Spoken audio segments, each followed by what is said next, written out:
Welcome to new TV Telugu. తెలంగాణలోని ఆదిలాబాద్లో గత కొన్నేళ్లుగా మూతపడి ఉన్న సిమెంట్ కార్పొరేషన్ ఆఫ్ ఇండియా కర్మాగారాన్ని తక్షణమే పునరుద్ధరించాలని భారత రాష్ట్ర సమితి వర్కింగ్ ప్రెసిడెంట్ కేటీఆర్ విజ్ఞప్తి చేశారు. న్యూఢిల్లీలో కేంద్ర భారీ పరిశ్రమలు, ఉక్కు శాఖ మంత్రి హెచ్డి కుమారస్వామితో సమావేశమైన ఆయన ఈ మేరకు వినతి పత్రం సమర్పించారు.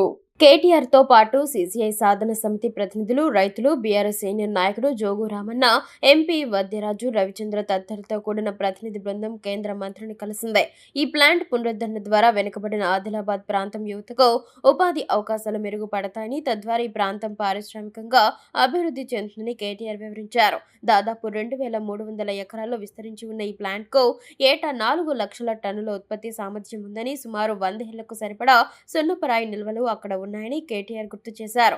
ఇంతటి విలువైన ప్రభుత్వ ఆస్తి నిరుపయోగంగా మారి తుప్పు పట్టకుండా కాపాడాలని ఆయన కోరారు. సుమారు 2000 కోట్ల రూపాయల పెట్టుబడితో అక్కడ అత్యాధునిక ప్లాంట్ను ఏర్పాటు చేయవచ్చని ప్రతిపాదించారు. కేంద్ర రాష్ట్ర ప్రభుత్వాలు చెరో 250 కోట్ల రూపాయల చొప్పున వైబిలిటీ గ్యాప్ ఫండింగ్ అందిస్తే ప్లాంట్ కార్యకలాపాలను పునః ప్రారంభించవచ్చని కేటీఆర్ సూచించారు. దీనివల్ల ప్రత్యక్షంగా, పరోక్షంగా సుమారు 6000 మందికి ఉపాధి లభిస్తుందని పేర్కొన్నారు. కేటీఆర్ విన్నపంపై కేంద్ర మంత్రి కుమారస్వామి సానుకూలంగా స్పందించారు.